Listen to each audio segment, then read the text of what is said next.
Hello friends, welcome to Bark BPSC. आज हम लोग पढ़ने जा रहे हैं यूरोपियन यूनियन के बारे में। और इस लेक्चर में हम लोग यूरोपियन यूनियन से रिलेटेड जितने भी मैटर हैं, जितने भी मुद्दा है, सभी को देखेंगे। हालांकि यह लेक्चर इंडिया ईयू एफटीए से रिलेटेड नहीं है। आपको हम पहले बता दें कि इसके लिए हमने अलग लेक्चर लाया है, उसको आप देख सकते हैं। इसमें हम सिर्फ यूरोपियन यूनियन के बारे में पढ़ेंगे कि क्यों यूरोपियन यूनियन इतना सिग्निफिकेंट है। 7 ऑर्गेनाइजेशंस या इंस्टीट्यूशंस कौन से हैं जो यूरोपियन यूनियन के साथ रिलेटेड संबंधित हैं। यूरोपियन यूनियन को ही भारत, क्या इंपॉर्टेंस है यूरोपियन यूनियन में कि इनको भारत के रिपब्लिक डे परेड का हिस्सा बनाया गया, यूरोपियन काउंसिल और यूरोपियन कमीशन के प्रेसिडेंट को। तो उसी क्रम में हम यह भी देखेंगे कि what are the differences between European council and European council commissions and what are other organisations और institutions related with European union. क्या है यूरोजोन, क्या है ब्रेक्सिट, क्या है, ये सब आज हम लोग पढ़ने जा रहे हैं। तो शुरू करते हैं। यूरोपियन यूनियन क्या है? It is a supranational political and economic union of European countries. पहला वर्ड है सुप्रानेशनल। इसका मतलब होता है एक ग्रुप, मतलब बहुत सारे कंट्री जब एक साथ आते हैं तो उसको सुप्रानेशनल ऑर्गेनाइजेशन कह सकते हैं। उसी तरह सुप्रा स्टेट भी होता है। अगर बहुत सारे स्टेट एक साथ आए, जैसे इंडिया में northern states versus southern state होता है, तो उसको सुप्रा स्टेट कह सकते हैं। तो यूरोपियन यूनियन क्या है? एक सुप्रा नेशनल है। सुप्रानेशनल मतलब क्या हुआ? बहुत सारे कंट्री एक साथ आए हैं। पॉलिटिकल एंड इकोनॉमिक यूनियन, इसमें दोनों है। इकोनॉमिक यूनियन तो है ही, साथ में पॉलिटिकल यूनियन भी है, आगे देखेंगे कैसे। और इसमें कौन से कंट्री हैं? यूरोपियन कंट्रीज हैं जिन्होंने फॉर्म किया है ईयू को, ताकि इकोनॉमिक इंटीग्रेशन हो सके, पॉलिटिकल कोऑपरेशन हो सके और लास्टिंग पीस हो सके यूरोप में। सिंपल अगर भाषा में बोले तो ईयू एक ऑर्गेनाइजेशन है जिसमें 27 यूरोप के कंट्री एक साथ आए हैं, ताकि उसके बीच में इकोनॉमिक कोऑपरेशन, पॉलिटिकल कोऑपरेशन और पीस प्रमोट हो सके, है ना। तो ईयू क्या है? अगर आपसे ऐसा क्वेश्चन आ जाए ईयू के बारे में कुछ, और आपको इंट्रोडक्शन लिखना हो या कोई पूछ दे, तो आप क्या बताइएगा? आपको सिंपली बताना है EU is an organization formed by many countries, exactly 27 countries of the Europe, and they have come together to promote economic interaction among them, to promote political cooperation among them, as well as for the lasting peace of the Europe, ताकि Europe में एक शांति बना रहे। इसके लिए European union बनाया गया है। आपको समझ में आया होगा शायद। ये जो इसको फॉर्मली स्टेब्लिश किया गया, मास्ट्रिक्ट ट्रीटी जो 1992 में हुआ था, इसके बारे में डिटेल से देखेंगे। हालांकि यूरोपियन यूनियन का जो बेस है वो बहुत पहले फॉर्म हो चुका था, लगभग 1950 के आसपास में है। लेकिन जो मास्ट्रिक्ट ट्रीटी है, इसको फॉर्मल रूप से हम मान सकते हैं कि यूरोपियन यूनियन यहां से शुरू होता है। यानी कि अगर पूछ दे आपको कि यूरोपियन यूनियन कब बना, तो आपको बताना है 1993 में, क्योंकि मास्ट्रिक्ट ट्रीटी जो है ये 1992 में हुआ था, पर इसको अप्लाई किया गया 1993 में और ईयू बना। करेंटली इसमें 27 मेंबर स्टेट्स है। तो डायरेक्टली क्वेश्चन आ सकता है प्री में भी कि how many members are there in European Union. तो 27 मेंबर स्टेट्स हैं। आगे देखते हैं। ये देखिए, यूरोपियन यूनियन से संबंधित जो कंट्री है उनका मैप है। यहाँ आयरलैंड है ना। यहाँ देखिए स्पेन है, पुर्तगाल है, फ्रांस है, बीएनएक्स कंट्री है, लग्जमबर्ग है, नीदरलैंड है, बेल्जियम है ना, इटली है, जर्मनी है, फिनलैंड है। तो ये सब कंट्री साथ में आए। इतना कंट्री का हमें याद नहीं रखना है ना, बस याद रखना है कि there are currently 27 members of the EU, and these 27 countries of the Europe have come together so that they can do economic cooperation, political cooperation, as well as maintain peace in the Europe. आपको इतना बात याद रखना है। EU represent करता है most advanced form of regional integration in the world. आपने FTA के बारे में सुना होगा, लेकिन FTA से भी ये बहुत ऊपर है। आपने कॉमन मार्केट के बारे में सुना होगा, कॉमन मार्केट से भी ये ऊपर है ना। जैसे आप हम क्या जानते हैं कि इंडिया बांग्लादेश में मान लीजिए FTA है, तो ये क्या है? इंडिया बांग्लादेश में लोग तो आसानी से नहीं मूव कर सकते हैं, इन्वेस्टमेंट भी उतना मूवमेंट नहीं हो रहा है, एक पॉलिसी नहीं है। तो ये मच मच बिगर, ये जो है मच मच बेटर इंटीग्रेशन है। ये इकोनॉमिक्स का कभी क्लास हम FTA का लाएंगे, तो उसमें आपको बताएंगे प्रेफरेंशियल ट्रेड एग्रीमेंट क्या होता है, फिर FTA क्या होता है। इससे ऊपर भी सेपा, एक्टा एक्सेट्रा होता है ना। और उससे ऊपर भी कॉमन मार्केट होता है। उसके ऊपर जाएंगे तो फिर यूरोपियन यूनियन टाइप का ऑर्गेनाइजेशन बनता है। तो कभी उसके बारे में चर्चा होगी, यहाँ पर वो विषय नहीं है। सिंपल विषय है यूरोपियन यूनियन क्या है, इसके ऑर्गेनाइजेशन क्या है, ये सब के बारे में पढ़ना है। कोर कैरेक्टरिस्टिक क्या है? ये सिंगल मार्केट है यूरोपियन यूनियन, यानी कि 27 कंट्री मिलकर क्या बना है?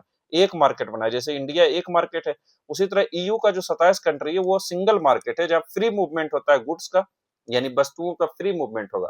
भारत में वस्तुओं का मूवमेंट इधर से उधर आसानी से हो सकता है, उसी तरह वहां भी आप 27 कंट्री को देख सकते हैं। एक सिंगल मार्केट है जहां गुड्स आसानी से जाएंगे, सर्विसेज का मूवमेंट होगा, कैपिटल का मूवमेंट होगा, पीपल का मूवमेंट होगा एक साथ।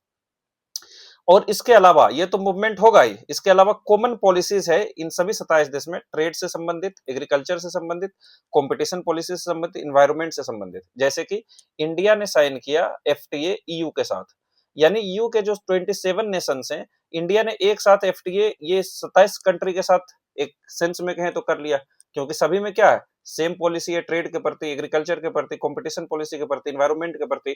तो एक साथ इंडिया ने क्या किया, इतना सारा एफटीए कर लिया, क्योंकि 27 नेशन मिलके एक कॉमन मार्केट बनते हैं, जहां गुड्स का, जहां सर्विसेज का, जहां ट्रेड का, जहां पीपल का फ्री मूवमेंट है। और साथ में इन लोगों का जो पॉलिसी है, चाहे इन्वायरमेंट से रिलेटेड पॉलिसी हो, जैसे सीबेम, तो 27 देश का भी पॉलिसी क्या रहेगा, सेम रहेगा। ट्रेड से संबंधित अगर एक देश, अगर ईयू ने डिसीजन लिया है कि भारत के साथ एफटीए हो, तो 27 देश भी उसमें क्या है, शामिल है। उन सभी लोगों का सम्मिलित ये मुद्दा है, क्योंकि सेम पॉलिसी रहता है, इन्वायरमेंट से रिलेटेड, ट्रेड से रिलेटेड, एग्रीकल्चर से रिलेटेड, एक्सेट्रा।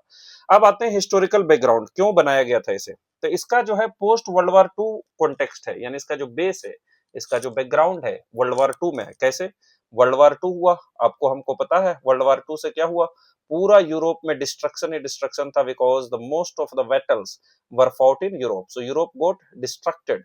जब यूरोप में डिस्ट्रक्शन हुआ और यहाँ के लीडर्स ने ये देखा कि बार बार क्या हो रहा है, अभी वर्ल्ड वार वन हुआ था 30 साल पहले, अब वर्ल्ड वार टू हो रहा है, अगर इसी तरह वर्ल्ड वार थ्री हो गया तो क्या होगा, धीरे धीरे तो टेक्नोलॉजी इतना विकसित कर रहा है, पूरा यूरोप बर्बाद हो जाएगा।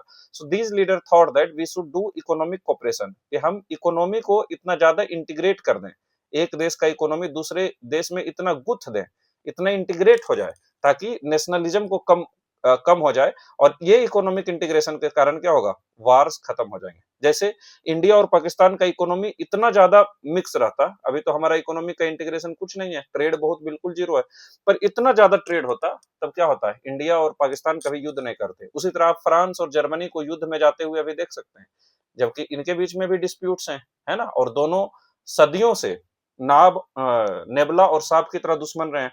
But you can not think that Britain and France will go to war anytime soon, because their economies are integrated to such an extent that one cannot live without the other. यहाँ पर people का इतना आसानी से movement है, यहाँ goods का इतना आसानी से मूवमेंट है, यहाँ पता ही नहीं चलेगा कि एक देश दूसरे देश से कैसे अंतर है ना। आर्मी उर्मी है डिफरेंट, अलग अलग है ना, बहुत सारे पॉलिसी अलग है, पर अगर पीपल का फ्री मूवमेंट हो जाए कि फ्रांस में रहने वाले लोग जब मन हो जब जर्मनी जा सके, कोई बॉर्डर उडर नहीं, कुछ नहीं रोक टोक हो, तो क्यों ये दोनों देश लड़ेंगे, बहुत मुश्किल हो जाएगा ना। तो इसलिए वर्ल्ड वार टू के बाद लीडर्स ने सोचा कि वर्ल्ड वार टू के बाद क्या हुआ, Europe faced severe economic destruction, political instability था, लॉन्ग स्टैंडिंग राइवलरी था फ्रांस और जर्मनी के बीच में। इसलिए European leaders believe that economic cooperation and interdependence would prevent future Wars. कितना अच्छा आइडिया था, अगर हम में और आप में इतना बेहतरीन दोस्ती हो जाए कि आप हमको 10 लाख रुपया लोन दे दें, है ना, तो क्या आप कभी हम पे अटैक कीजिएगा, क्योंकि आपको 10 लाख की चिंता रहेगी। तो उसी तरह यहाँ इकोनॉमिक कोऑपरेशन इतना ज्यादा हुआ है कि there can not be any war between them, at least in the near future it looks like that. पहला स्टेप इंटीग्रेशन के लिए क्या किया गया, कुछ स्टेप्स लिए जाएंगे। लीडर्स ने तो सोच लिया कि यूरोप के कंट्री को ऐसे जोड़ा जाए आर्थिक रूप से कि आपस में टकराव कम हो जाए, आपस में मतभेद कम हो जाए, आपस में युद्ध कम हो जाए, वर्ल्ड वार वन और टू के बाद वर्ल्ड वार थ्री ना हो। तो पहला स्टेप लिया गया ट्रीटी ऑफ पेरिस के द्वारा, यानी पेरिस में एक ट्रीटी होता है जिसे हम लोग ट्रीटी ऑफ पेरिस कहते हैं, 1951 में होता है, और यहाँ क्रिएट किया जाता है European coal and steel community, जिसे ईसीएससी बोलते हैं। क्या है, European coal and steel community, मतलब जो कोल एंड स्टील के इंडस्ट्री हैं एक अथॉरिटी के अंदर काम करेंगे। अलग अलग देश में कोयला से रिलेटेड इंडस्ट्रीज हैं, स्टील से रिलेटेड इंडस्ट्रीज हैं, but they will work under a single authority. एक ऐसा ऑर्गेनाइजेशन बना दिया जाए, एक ऐसा ग्रुप ऑफ पीपल क्रिएट किया जाए, एक ऐसा इंस्टीट्यूट क्रिएट किया जाए जिसके अंदर कोल और स्टील इंडस्ट्री सभी देश का रेगुलेट हो। इसे ही क्या कहा गया, European coal and steel community, है ना। तो अब इससे क्या होगा, सभी देशों में एक तरीका से इकोनॉमिक इंटीग्रेशन हुआ, उतना नहीं पर कुछ तो हुआ। तो coal and steel industries were placed under a common authority, prevent military rivalry and promote economic cooperation. इससे मिलिट्री राइवलरी कम होगा और इकोनॉमिक कोऑपरेशन बढ़ेगा। इसमें 6 कंट्री थे, इसको फाउंडिंग 6 कहते हैं। फ्रांस था, वेस्ट जर्मनी था, इटली था, बीएनएक्स कंट्री इसको कहते हैं, बी मतलब बेल्जियम, एन मतलब नीदरलैंड, एक्स मतलब लग्जमबर्ग, है ना। ये इसको बीएनएक्स कंट्री से आप याद रख सकते हैं, तीनों एक दूसरे के आसपास ही है, तो इसको बीएनएक्स कंट्री कहते हैं। और ऊपर में फ्रांस और जर्मनी में तो खूब युद्ध होता था, पड़ोसी है, और इटली शामिल था। ये 6 कंट्री मिलके क्या हुआ कि ये 6 कंट्री मिलके बना दिए ईसीएससी, यानी European coal and steel community. ECSC का निर्माण कब हो गया, फाउंडेशन हुआ 1951 में, जिसको हम कहते हैं ट्रीटी ऑफ पेरिस। तो ट्रीटी ऑफ पेरिस किया गया, ईसीएससी बनाया गया, European coal and steel community, जिससे कि स्टील और कोल के जितने भी इंडस्ट्रीज हैं उसको एक एक अथॉरिटी के अंदर रखा जाएगा। कौन कौन कंट्री थे इसमें, फ्रांस और जर्मनी। देखिए इस दोनों के बीच में तो युद्ध ही होता था, फ्रांस जर्मनी और इटली ये यहाँ है। और 3 बीएनएक्स, ये बेल्जियम है, ये नीदरलैंड है, और लग्जमबर्ग ये जो छोटा वाला देश दिख रहा है इसको लग्जमबर्ग कहते हैं। तो बीएनएक्स कंट्री थे। अब इससे आप मैप का भी एक पॉइंट याद रख सकते हैं कि बीएनएक्स में Belgium, Netherlands, Luxembourg, France, Germany, Italy, ये 6 को कहा जाता है फाउंडिंग मेंबर्स। आपको याद करने की ये आवश्यकता नहीं है, but because my style it's such that आप ना चाहते हुए भी इन चीजों को याद कर लिए होंगे। मुझे पूरा विश्वास है कि यूरोपियन यूनियन का निर्माण करने का लीडर्स ने क्यों सोचा, क्योंकि वर्ल्ड वॉर 2 हुआ, डिस्ट्रक्शन हुआ, तो सोचे शांति के लिए इकोनॉमिक इंटीग्रेशन किया जाए। पहला स्टेप क्या लिया गया, ट्रीटी ऑफ पेरिस 1951। क्या क्रिएट किया गया, European coal and steel community. ये इसमें कौन 6 मेंबर्स थे, France, Germany, Italy and Benelux countries were there. आपको याद हुआ होगा, मुझे पूरा विश्वास है ना। आप जरूर कमेंट में लिख कर बताएं, इससे हमारा प्रोत्साहन बढ़ेगा। आजकल आप लोग वीडियो भी कम देख रहे हैं, कमेंट भी नहीं आता है, लाइक भी नहीं आता है, तो जरूर हमें प्रोत्साहित कीजिए, ताकि हमें और मोटिवेशन मिले ऐसे वीडियो आपके लिए लाने के लिए। अगर आपको हमसे मदद मिलती है, अगर इस वीडियो पढ़ने से आपका कॉन्सेप्ट क्लियर होता है तो, अगर नहीं होता है तब तो फिर आप वो भी लिख सकते हैं कि कोई फायदा नहीं हुआ, ये बहुत बकवास पढ़ाते हो, बहुत बोरिंग करते हो, बहुत घटिया, ऐसा आप लिख सकते हैं, ताकि हमें अपना रियलिटी पता चले, ताकि हमें अपना कैरियर ढूंढने में मदद मिले। हम सोचते रहे मन में कि हम अच्छा पढ़ाते हैं, पर अगर अच्छा नहीं पढ़ा रहे हैं तो फिर ये जो डायरेक्शन है शायद हमारे लिए गलत हो ऑप्शन। तो आप जरूर हमें इसके विषय में अपना सुझाव प्रस्तुत करें, बताएं कमेंट सेक्शन में जाके। आपके लिए ही दिया गया है और हम हर एक कमेंट को पढ़ते हैं, तो उससे जरूर हमारा मोटिवेशन हो सकता है। आगे बढ़ते हैं की ट्रीटी यूएन इवोल्यूशन में। अभी तो हमने देखा, क्या देखा हमने कि ईसीएससी बनाया गया, European coal and steel community बना दिया गया। लेकिन ये तो अभी यूरोपियन यूनियन नहीं बना है, तो इसमें बहुत सारे ट्रीटी होते हैं जिससे धीरे धीरे जाके ये यूरोपियन यूनियन बनता है, यानी मार्केट पूरी तरह से इंटीग्रेट हो जाता है। अभी तो देखिए कि सिर्फ कोल और स्टील के इंडस्ट्री को एक अथॉरिटी के अंदर रखा गया, पर धीरे धीरे बहुत सारे ट्रीटी होंगे, ताकि पहले गुड्स का प्रमोशन हो, यानी गुड्स आसानी से फ्लो हो, फिर सर्विसेज हो, फिर पीपल भी होने लगे, फिर सेम पॉलिसी हो, है ना। तो बहुत तगड़ा इंटीग्रेशन है ना ईयू का, कभी उसके बारे में बताएंगे कि कैसे कैसे एक स्टेप से दूसरा स्टेप इंटीग्रेशन की ओर जाता है। वो इकोनॉमिक्स का सिलेबस है। फ्री ट्रेड एग्रीमेंट अगर आपने पढ़ा है पहले कभी, तो आप इसको जरूर जानते होंगे, तो उसके लिए भी हम वीडियो लाएंगे, आप कमेंट सेक्शन में उसके बारे में भी बता सकते हैं। तो पहला जो ट्रीटी होता है ट्रीटी ऑफ रोम, ये दूसरा है बेसिकली। वो जो पहला ट्रीटी ऑफ पेरिस हुआ था, उसके बाद ट्रीटी ऑफ रोम हो रहा है 1957 में। ये यूरोपियन इकोनॉमिक कम्युनिटी बनाता है और एक कॉमन मार्केट बना देता है, यानी अब गुड्स का फ्लो क्या हो जाएगा, एकदम आसान हो जाएगा, एक दूसरे से एक जगह से दूसरी जगह एक मार्केट की तरह बिहेव करेगा।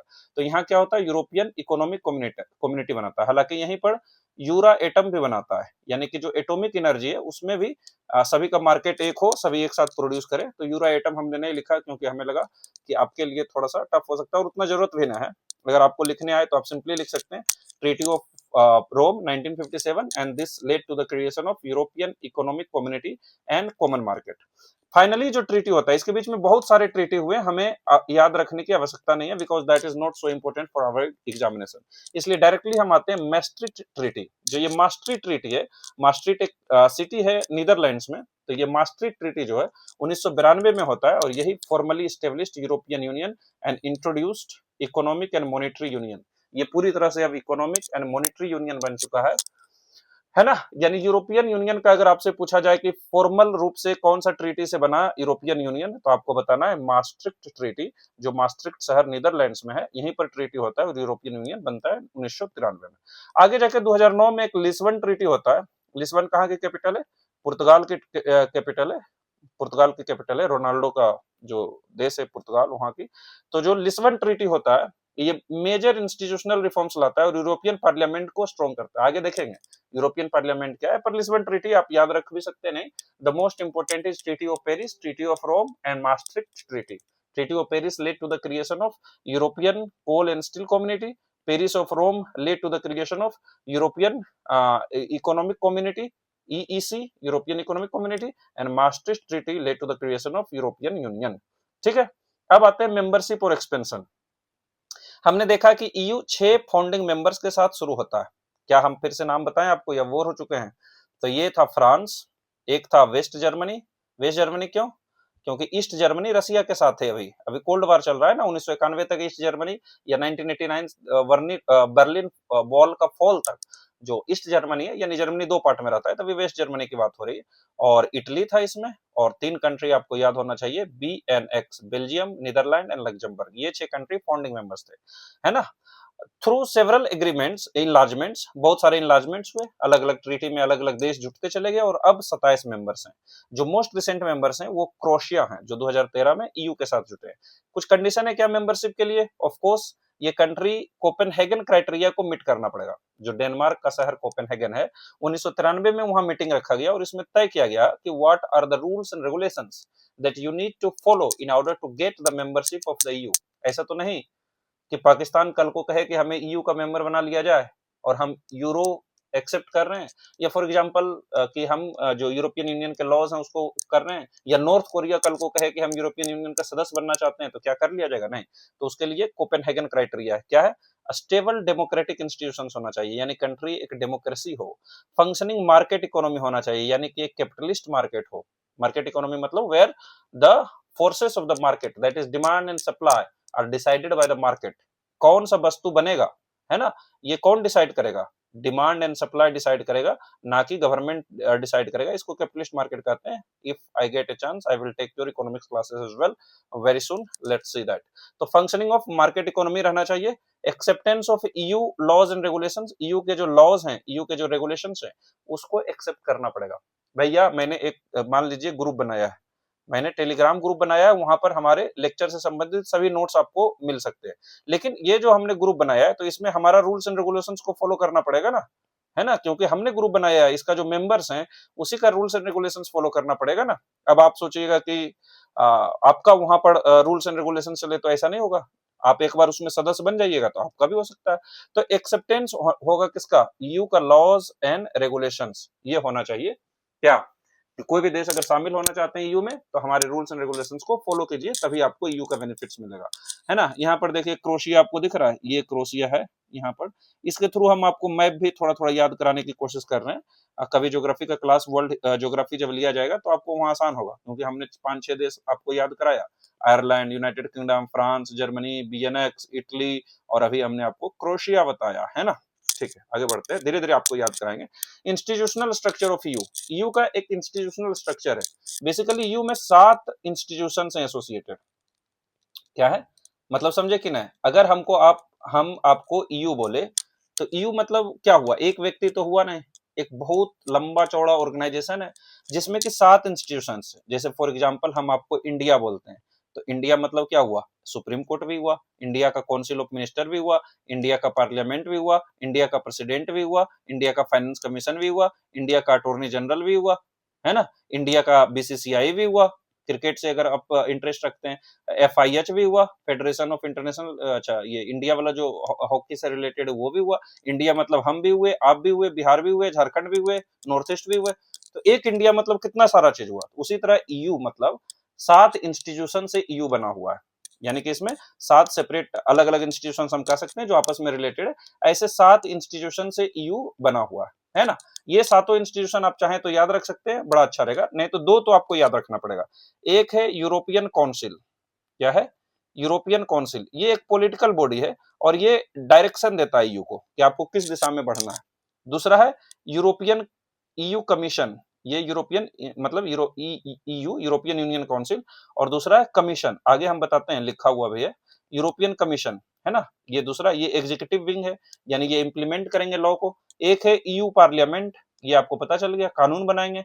और एक है council of ministers of EU। ये क्या है? जितने भी ईयू के मेंबर स्टेट्स हैं उसके मिनिस्टर्स मिलेंगे तो बन जाएंगे council of ministers of EU. ये भी लॉ बनाते हैं और ये भी लॉ बनाते हैं, तो दोनों मिलकर लॉ बनाते हैं। ये क्या करते हैं यूरोपियन काउंसिल, इसमें हेड ऑफ स्टेट रहते हैं। हम एक बार यहाँ बता रहे हैं, एक बार और बताएंगे तो आपको याद हो जाएगा।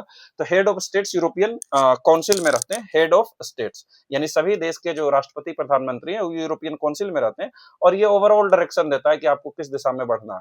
उसी तरह यूरोपियन कमीशन क्या है, हर एक देश एक एक कमिश्नर भेजते हैं, उससे बनता है यूरोपियन कमीशन और ये क्या करती है, ये एग्जीक्यूटिव विंग है। यूरोपियन पार्लियामेंट क्या है, ये हर एक देश कुछ व्यक्ति को चुन के डायरेक्ट इलेक्शन से भेजते हैं, इसको यूरोपियन पार्लियामेंट कहते हैं। ये लॉज बनाते हैं और council of ministers of you ये भी लॉ बनाते हैं।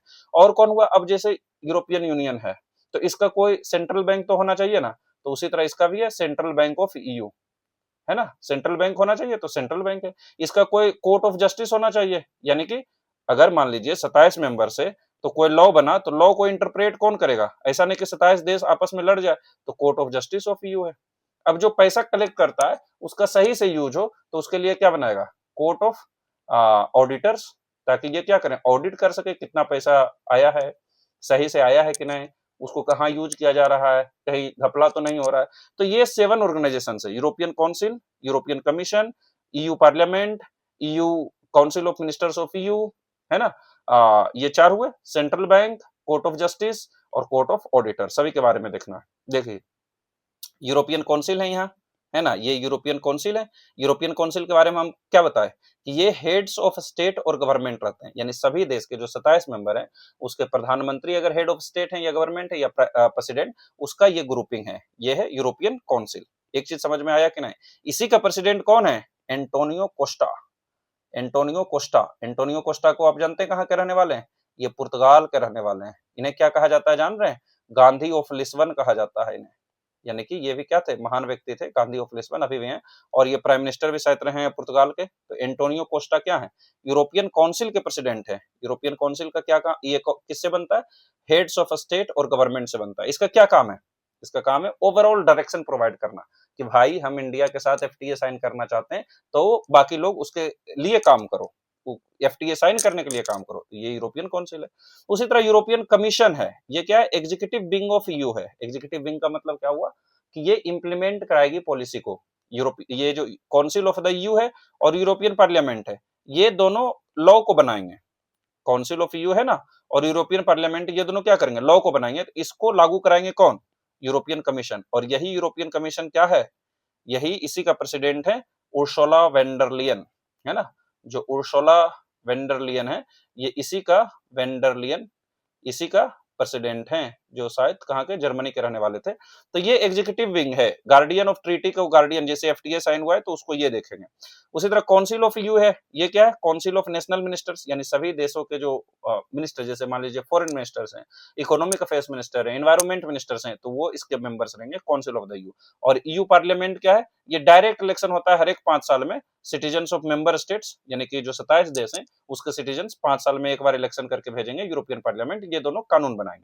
और क्या है, यूरोपियन कोर्ट ऑफ जस्टिस, जो कि बताएंगे कि लॉ का मतलब क्या है, लॉ सही से अप्लाई हो रहा है कि नहीं, अगर 2 देशों में कुछ मतभेद हो, कॉन्फ्लिक्ट हो, तो ये रिजोल्व करेंगे। सेंट्रल बैंक का क्या काम रहेगा, ये यूरो जो यहाँ की ऑफिशियल करेंसी है, यूरो को देखेंगे, यानी कि सही से पैसा, समझ रहे हैं, जो सेंट्रल बैंक जैसे आरबीआई का जो काम होता है, रेपो रेट कितना हो, रिवर्स रेपो रेट कितना हो, एक्सेट्रा, जो है ये इनका काम रहेगा। और एक यूरोपियन कोर्ट ऑफ ऑडिटर्स है, ऑडिटर्स का काम क्या रहता है, ये चेक करना कि सही से पैसा लाया गया है कि नहीं, पैसा को यूज किया गया है कि नहीं। सो दीज आर 7 इंस्टीट्यूशंस, यहाँ भी वही लिखा हुआ है। यूरोपियन कमीशन 17 कमिश्नर्स आते हैं, ये कमीशन बड़ा है ना, तो ये एग्जीक्यूटिव विंग है, हर एक कंट्री से 17 कमिश्नर्स आते हैं ईयू में। European parliament 720 members directly elect होते हैं सिटीजन्स के द्वारा, ये क्या है, पार्लियामेंट है, यानी कानून बनाएंगे। इसको मदद कौन करते हैं, काउंसिल ऑफ यूरोपियन यूनियन, जिसमें गवर्नमेंट मिनिस्टर्स रहते हैं, ये दोनों मिलकर लेजिस्लेटिव ब्रांच है, दोनों कानून बनाते हैं। और क्या है, European council, head of state या गवर्नमेंट रहते हैं, ये डायरेक्शन देते हैं। और फिर आपने देखा वो सब है। तो आइए एक एक करके पढ़ते हैं। यूरोपियन काउंसिल, ज्यादा लेट तो नहीं किए, ज्यादा डिस्कशन तो नहीं कर दिए, पर ठीक है पढ़ लेते हैं एक बार। यूरोपियन काउंसिल क्या है, हेड्स ऑफ स्टेट और गवर्नमेंट ऑफ ईयू कंट्री से कंपोज होते हैं। ये ओवरऑल पॉलिटिकल डायरेक्शन और प्रायोरिटी तय करते हैं, स्ट्रेटेजिक एजेंडा को सेट करते हैं और मेजर पॉलिटिकल इशू को रिजोल्व करते हैं। यूरोपियन कमीशन बड़ा वर्ड है कमीशन, ये एग्जीक्यूटिव बॉडी ऑफ ईयू है। एक कमिश्नर हर एक स्टेट से जाता है, यानी 27 कमिश्नर रहता है, उसी का 27 का प्रेसिडेंट कौन है, एक प्रेसिडेंट नियुक्त होता है, वो है उर्सुला वॉन डर लेयन। इसका काम क्या है, लेजिस्लेशन को प्रपोज करना, यानी ये बताते हैं कि इस क्षेत्र में कानून बनाओ। ये खुद कानून नहीं बनाते हैं, इंप्लीमेंट करते हैं ईयू के पॉलिसी, क्योंकि एग्जीक्यूटिव विंग है ना, तो इंप्लीमेंट करना काम है, ईयू बजट को मैनेज करना काम है, इंश्योर करते हैं कि ट्रीटी फॉलो, जैसे कि इंडिया और ईयू के बीच में एफटीए हुआ है, तो ये किसका काम रहेगा कि इसको फॉलो किया जाए। कानून तो बन जाएगा, पार्लियामेंट और वो सब मिलकर कानून बना देंगे, काउंसिल ऑफ मिनिस्टर्स मिलके, पर कौन तय करेंगे कि इसको लागू, इसको इंप्लीमेंट किया जाएगा। तो ये है European commission Ursula von der Leyen के अंदर।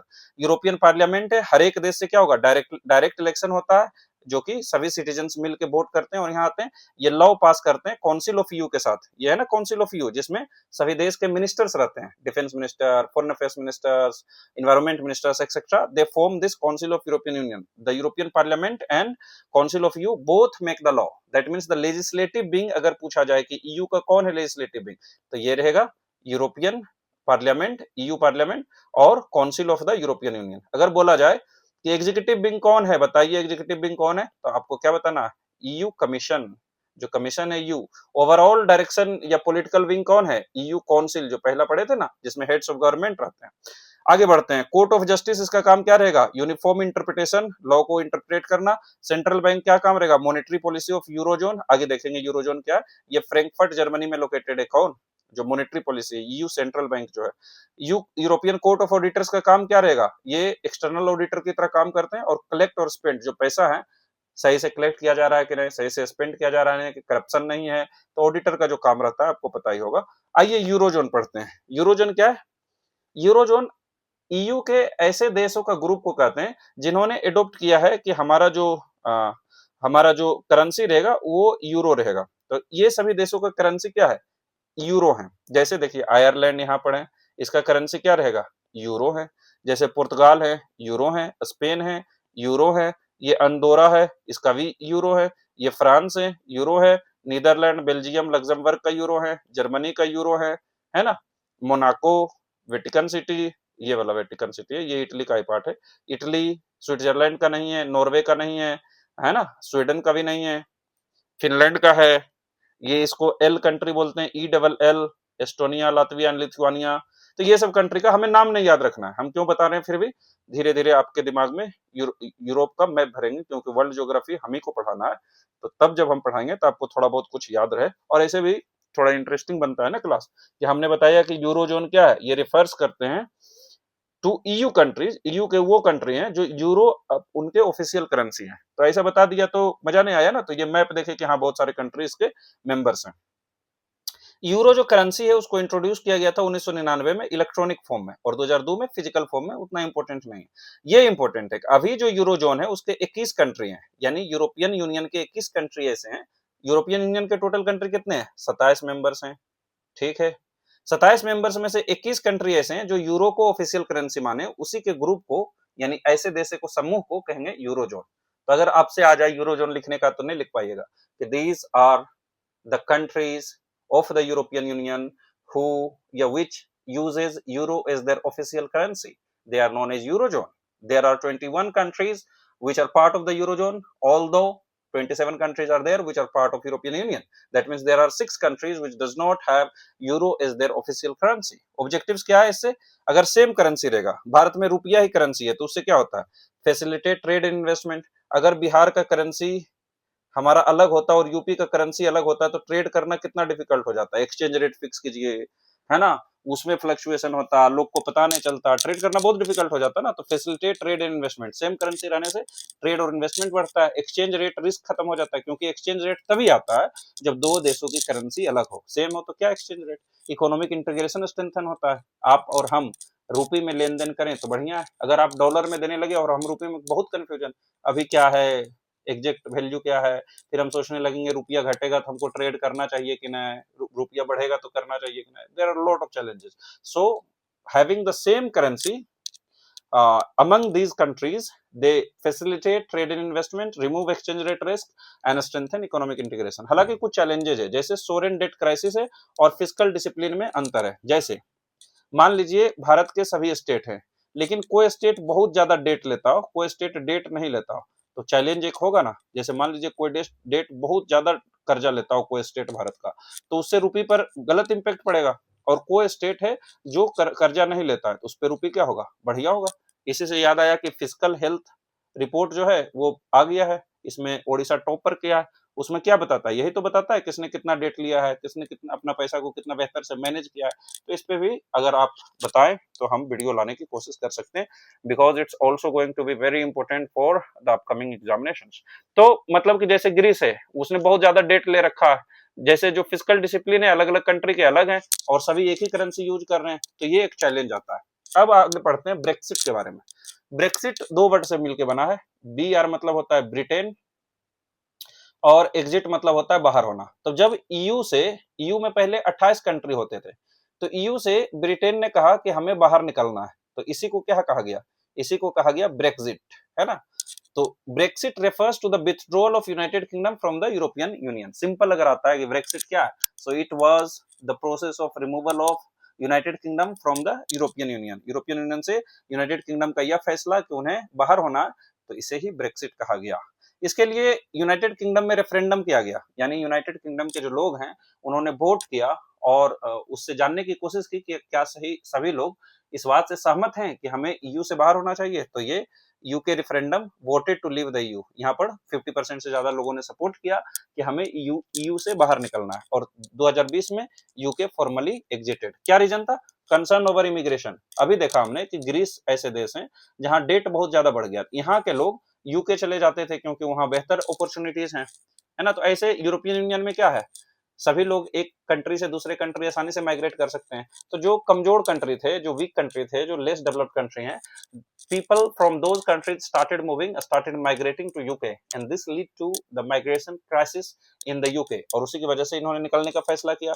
डिमांड फॉर नेशनल सॉवरेनिटी, अभी हमने ऊपर पढ़ा कि अगर आपको ईयू का मेंबर बनना है तो आपके यहाँ क्या रहना चाहिए, कैपिटल मार्केट रहना चाहिए, आपके यहाँ क्या रहना चाहिए, फंक्शनिंग डेमोक्रेटिक इंस्टीट्यूशंस रहना चाहिए, आपको क्या करना पड़ेगा, ईयू का रूल्स एंड रेगुलेशंस को फॉलो करना पड़ेगा, है ना। जब आप ईयू के रूल्स एंड रेगुलेशंस को फॉलो कर रहे हैं, यानी आपका रूल्स एंड रेगुलेशंस का वैल्यू थोड़ा कम हो जाएगा। तो ये नेशनल सॉवरेनिटी पर क्वेश्चन आया कि नहीं। सॉवरेनिटी मतलब होता है कि हम अपना डिसीजन हम खुद लें, भारत को दूसरे लोग नहीं बताए कि हम डिसीजन क्या लेंगे। पर अगर भारत, इंडिया किसी ग्रुपिंग का हिस्सा बनता है, फॉर एग्जाम्पल यूएन, तो हमारा नेशनल सॉवरेनिटी थोड़ा सा कम होगा। हालांकि हमने ही फैसला लिया कि हमारा नेशनल सॉवरेनिटी कम हो, पर यूएन के मेंबर रहने से हमें ज्यादा बेनिफिट होगा। तो ये यूके ने एक और रीजन दिया। ये opposition to EU regulations, EU ने बहुत सारे रेगुलेशंस लाए, जैसे सीबैम, जैसे इन्वायरमेंट रेगुलेशंस, जैसे for example sanitary and phytosanitary methods, या और भी जो रेगुलेशन है, कुछ रेगुलेशन से यूके सहमत नहीं था, इसलिए इन्होंने कहा कि हमें बाहर निकलना होगा। इसके निकलने से क्या इंपैक्ट हुआ कि ईयू का मेंबरशिप 28 से 27 हो गए।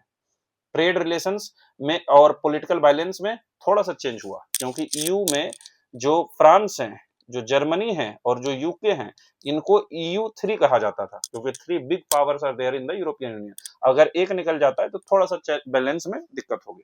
क्या सिग्निफिकेंस ऑफ EU है, अगर EU पर क्वेश्चन आता है तो आप इस पॉइंट को इंट्रोडक्शन में लिख सकते हैं कि EU का क्या सिग्निफिकेंस है।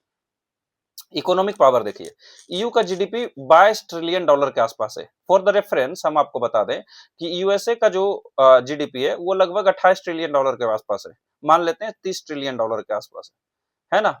चाइना का जो इकोनॉमी है वो 20 ट्रिलियन डॉलर के आसपास है। भारत का जो इकोनॉमी है वो 4 ट्रिलियन डॉलर के आसपास है, 4 ट्रिलियन डॉलर के आसपास है। तो आप देखिए कि ये ईयू क्या है, सेकेंड नंबर पर आ गया जीडीपी में अमेरिका के बाद, और भारत से तो 5 गुना ज्यादा है। तो इसलिए ईयू का क्या है, जब भारत हम बोलते हैं, जब हम इंडिया बोलते हैं, तो अपने आप में एक इकोनॉमिक सुपर पावर दिमाग में आता है, एक इमर्जिंग मार्केट दिमाग में नजर आता है ना। तो जब 5 गुना हमसे ज्यादा इकोनॉमी ईयू का है, तो ये भी क्या है, एक बहुत बड़ा मार्केट है, 22 ट्रिलियन डॉलर का है, दुनिया में दूसरा नंबर का है। 1/6 ग्लोबल जो जीडीपी है उसका 1/6 नहीं, बल्कि हम तो बोलेंगे कि 1/4 के आसपास है, क्योंकि आप ग्लोबल जीडीपी को 100 ट्रिलियन मान सकते हैं, 100 ट्रिलियन। तो उसका 22 ट्रिलियन ईयू के पास है, यानी 22% जो है वो ग्लोबल जीडीपी का उसके पास है। 1/6 तो काफी कम हो जाएगा, तो इसको आप इंप्रूव कर सकते हैं। यहाँ पर थोड़ा मिस्टेक हो गया, या फिर हो सकता है ये दिया हो परचेसिंग पावर पेरिटी के क्षेत्र में, तो जो भी हो हाँ वैसा लिख सकते हैं। ईयू में पॉपुलेशन 45 मिलियन के आसपास है। For the reference again let me tell you that India का पॉपुलेशन अभी लगभग 150 करोड़ के आसपास है। चाइना का पॉपुलेशन 140-138 करोड़ के आसपास है, और यूएसए जो थर्ड नंबर पर है इसका 35 से 40 करोड़, मानिए 40 करोड़ के आसपास है। तो इससे ज्यादा, यानी कि पॉपुलेशन के दृष्टिकोण से अगर ईयू को एक देश माने तो ये क्या है, तीसरे नंबर पर आ जाएगा। 45 करोड़ लोग हैं, तो 45 करोड़ लोग हैं जहां पर 22 ट्रिलियन डॉलर का इकोनॉमी है, जो ग्लोबल जीडीपी का 1/4 1/5 के बीच में है, जहां ग्लोबल ट्रेड भी लगभग क्या है 16 से 17%, यानी जितना वस्तुओं का खरीद बिक्री होता है इंटरनेशनल लेवल पर उसका 16 से 17% किसके कंट्रोल में, ईयू के कंट्रोल में। तो ये अपने आप को क्या दिखाता है कि what is the significance of EU. अगर ऐसा क्वेश्चन आता है आप आसानी से लिख सकते हैं। दूसरी बात है कि लार्जेस्ट इंटीग्रेटेड मार्केट है, जितना भी मार्केट है उसमें लार्जेस्ट इंटीग्रेटेड, हालांकि यूएसए के बाद ये है, पर इतने सारे देशों को मिलाकर एक मार्केट बनाया गया है। तो ये क्या है, one of the largest unified market से ग्लोबली, है ना। यूएसए तो पहला नंबर पर है, पर दूसरा नंबर पर इसको कह सकते हैं।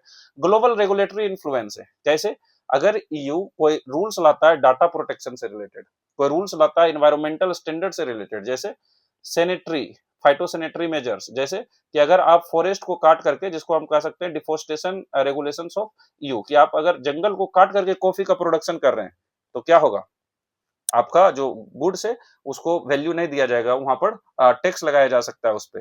तो ये जो इन्वायरमेंटल स्टैंडर्ड से या सीबेम कार्बन बॉर्डर एडजस्टमेंट मैकेनिज्म जो है, ये सब क्या है, इन्वायरमेंटल स्टैंडर्ड। जब कुछ ईयू रूल्स बनाते हैं, जब ईयू रेगुलेशंस बनाते हैं डाटा प्रोटेक्शन में, कंपटीशन रूल्स में, इन्वायरमेंटल स्टैंडर्ड्स में, तो वो पूरा दुनिया उसको फॉलो करती है because of the significance of EU. क्योंकि हम जानते हैं ईयू ने बेहतर डिसीजन लिया होगा, जैसे ग्रीन टेक्नोलॉजी में ईयू बढ़िया काम कर रहा है, डाटा प्रोटेक्शन में एआई के क्षेत्र में ईयू का रेगुलेशन बढ़िया है, तो पूरा दुनिया उसको फॉलो करती है। इसलिए इसका रोल क्या है ग्लोबल गवर्नेंस में, मेजर रोल है इसका क्लाइमेट चेंज नेगोशिएशंस में, इंटरनेशनल ट्रेड में, मल्टीलेटरल इंस्टीट्यूशंस में। इंटरनेशनल ट्रेड अभी हमने देखा कि 16 से 17% इसका कंट्रोल है, और इसका जो ट्रेड है यूएसए के साथ हो, अब इंडिया के साथ फ्री ट्रेड एग्रीमेंट साइन किया, चाइना के साथ हो या अन्य देशों के साथ हो, बहुत ज्यादा है, इसलिए इसका बात सब मानते हैं।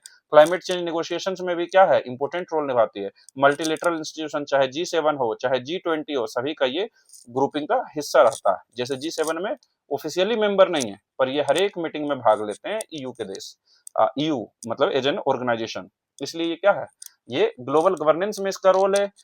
जो ग्लोबल रेगुलेटरी इन्फ्लुएंस इसका है, लार्जेस्ट इंटीग्रेटेड मार्केट है, और ऊपर में देखे थे इसका क्या है, जलवा दुनिया में। मेजर चैलेंजेस क्या है ईयू के लिए, इकोनॉमिक चैलेंज है। क्या इकोनॉमिक चैलेंज है कि मेंबर स्टेट्स में इनइक्वालिटी है। एक तरफ तो हमारे यहाँ ग्रीस है ईयू में, दूसरी तरफ जर्मनी है। जर्मनी देखे तो थर्ड लार्जेस्ट है, और इसका कहीं अता पता नहीं है। हो सकता है यहाँ इतना डेट है कि बहुत सारे पॉपुलेशन इधर जाने लगे, तो उससे अलग चैलेंज हो सके। तो ये क्या है, इकोनॉमिक इनइक्वालिटी जो मेंबर स्टेट्स में, सेम तरीका का रूल्स नहीं बनाया जा सकता है। अब मान लिया जाए जर्मनी को देखते हुए रूल्स बनाया जाए तो बहुत ही एडवांस्ड रूल बनाया जाएगा, पर ग्रीस को देखते हुए बनाया जाए तो थोड़ा गड़बड़ हो जाएगा। डेट क्राइसिस है, जैसे ग्रीस में क्या है, डेट क्राइसिस है। पॉलिटिकल चैलेंज है, नेशनलिज्म और पॉपुलिज्म बढ़ रहा है, माइग्रेशन प्रेशर है। सभी देशों से माइग्रेट करके ईयू में लोग जा रहे हैं, पाकिस्तान हो, इंडिया हो, अफ्रीकन कंट्री हो, सभी लोग कहाँ जा रहे हैं, ईयू में जा रहे हैं। और ये भी एक ईयू के लिए क्या है, चैलेंज है। इंस्टीट्यूशनल चैलेंज है, अभी हमने देखा कि इसमें 7 इंस्टीट्यूशंस है। आपको शायद पता नहीं कितना समझ में आया, पर जैसे यूरोपियन काउंसिल है, यूरोपियन कमीशन है, यूरोपियन यूनियन का पार्लियामेंट है, काउंसिल फॉर यूरोपियन यूनियन अलग है, काउंसिल ऑफ मिनिस्टर्स भी बोल सकते हैं, है ना। इस तरह 7 इंस्टीट्यूशंस अगर डिसीजन लेते हैं तो इसका डिसीजन मेकिंग प्रोसीजर्स क्या है, काफी कॉम्प्लेक्स। अगर आपको समझाने में हमें इतना वक्त लग रहा है, तो सोचिए वहां पर एक्चुअल में डिसीजंस लेने में कितना कॉम्प्लेक्सिटी आता होगा। ये भी एक चैलेंज है। डेमोग्राफिक चैलेंज है, जितना भी यूरोप है, यूरोप के मैक्सिमम देश में जो फर्टिलिटी रेट है वो रिप्लेसमेंट लेवल से बहुत कम आ चुका है, 2.1 से बहुत कम है। यानी कि यहाँ पॉपुलेशन क्या है, पॉपुलेशन कम हो रहा है, यानी कि इससे ओल्ड पॉपुलेशन की संख्या क्या है, बढ़ रहे हैं, यंग पॉपुलेशन क्या है, कम हो रहे हैं। और इसकी वजह से जो प्रेशर है ओल्ड पॉपुलेशन पर बढ़ रहा है, मतलब प्रेशर यंग पॉपुलेशन पर बढ़ रहा है। कैसे प्रेशर बढ़ रहा है, क्योंकि कम व्यक्ति कमाने के उम्र में है और ज्यादा व्यक्ति खाने के उम्र में है। तो इससे क्या है, इसका अलग चैलेंज है। वर्किंग हैंड कम हो रहे हैं, लेबर कम हो रहे हैं, है ना। तो और फिर जो हेल्थ सर्विसेज में जो क्योंकि बुजुर्ग होंगे तो उनको हेल्थ सर्विसेज ज्यादा लगेगी, तो वो भी चैलेंज है। तो एजिंग पॉपुलेशन और low birth rate, geopolitical challenge है, रसिया यूक्रेन कॉन्फ्लिक्ट हो रहा है, इसके वजह से ईयू के कई देश चपेट में आ सकते हैं। नाटो पर ये डिपेंड करते हैं सिक्योरिटी के लिए, है ना, ईयू का खुद का आर्मी नहीं है, they depend on the forces of the NATO. NATO के बारे में भी कभी बताएंगे आपको। वे फॉरवर्ड क्या बता सकते हैं कि इकोनॉमिक कोऑर्डिनेशन को और स्ट्रॉन्गर करने की जरूरत है मेंबर्स स्टेट में, स्ट्रेटेजिक ऑटोनॉमी चाहिए, ये नाटो पर डिपेंडेंट रहे अच्छी बात नहीं है ना। तो एक्सटर्नल पावर्स पर डिपेंडेंट रहे डिफेंस और टेक्नोलॉजी के लिए, ये बढ़िया बात नहीं है। ग्रीन ट्रांजिशन के लिए काम करना चाहिए, जो यूरोपियन ग्रीन डील है, जैसे कि ग्रीनरी को बढ़ावा देना चाहता है, उस पर काम होना चाहिए, सिर्फ वर्डिंग नहीं रहना चाहिए, सिर्फ लिखा नहीं रहना चाहिए, actual implementation is one of the problem. Institutional reform होना चाहिए ताकि डिसीजन मेकिंग क्या है, प्रोसेस जो है एकदम इजी हो जाए। ये जो 7 इंस्टीट्यूशंस की जाल बिछा रखी है, शायद एक इंस्टीट्यूशन इसको करे या फिर और कोई इजी प्रोसेस रहे तो बढ़िया रहेगा। बैलेंस्ड एनलार्जमेंट हो, इसमें धीरे धीरे और भी जो कैंडिडेट कंट्रीज हैं, कैंडिडेट कंट्री मतलब जैसे यूक्रेन है, जो चाहते हैं कि इन्हें भी ईयू में हिस्सा मिले, तो ऐसे देश जो ईयू को ज्वाइन करना चाहते हैं उसका भी धीरे धीरे उसमें शामिल किया जाना चाहिए। क्या कंक्लूजन लिख सकते हैं? European union represents the most advanced example of regional integration in the world. समझाने की जरूरत नहीं है, आप समझ गए होंगे क्योंकि पूरा लेक्चर हमने समझाया।